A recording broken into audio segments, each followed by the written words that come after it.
In conclusion, our bombers, your bombers, functioned magnificently.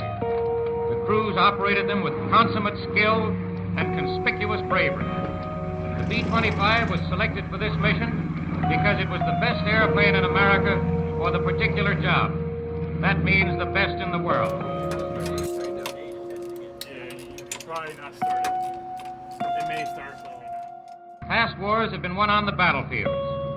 This war is being fought not only on the battlefield, but in the shop and at the desk.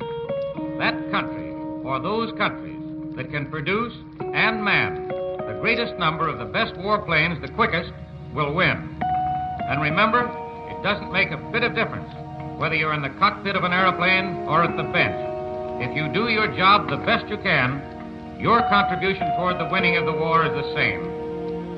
Thanks for some swell airplanes. Staff Sergeant Dakota Cutler. Airman First Class Nathan Huffield. Senior Airman Kenneth Klaus. Staff Sergeant Louise Kelly. Master Sergeant Stephen Wood. Staff Sergeant Ronald Thompson. I'm A1C Valenzuela. Airman Ontel. Master Sergeant Haddon. Staff Sergeant Joseph Aaron Trotter Jr. Senior Airman Jesse E. Morris. Senior Airman Hedrick Romano. I'm A1C Seth Paris. Rich Finsterwalder, retired Master Sergeant, U.S. Air Force. Lead controller for the phase dock. OAS technician. Aircraft Metals Technology Technician. Aircraft Fuel System Section. Aircraft Structural Maintenance Personnel. I'm an age journeyman. Egress technician. Repair and reclamation craftsman. Defensive Avionics System. NDI Technician. 37 Production Section. Production Superintendent over MXS. From the 37th, I'm a B-1 crew chief. Currently with M1 Services, we maintain some of the B-1s at Ellsworth Air Force Base.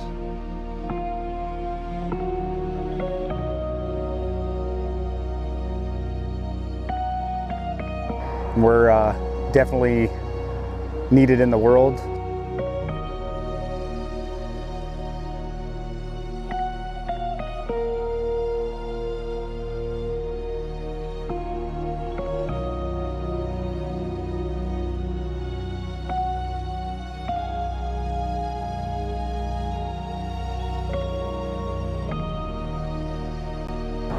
The biggest challenge of my job is working on explosives. A lot of components can go wrong no matter what. Lack of parts. One of the biggest challenges has to be, honestly, probably the lack of resources that we have here. The complexity of the aircraft. Hard to troubleshoot.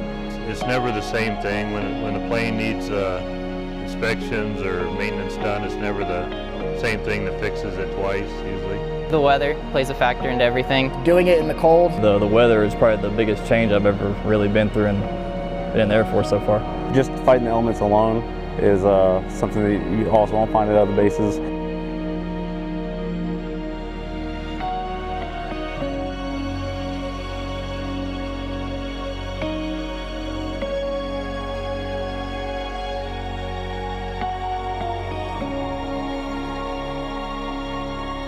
We work on probably one of the coolest aircraft out there. Pretty rough path, but we're getting it done. We found ways to make it work.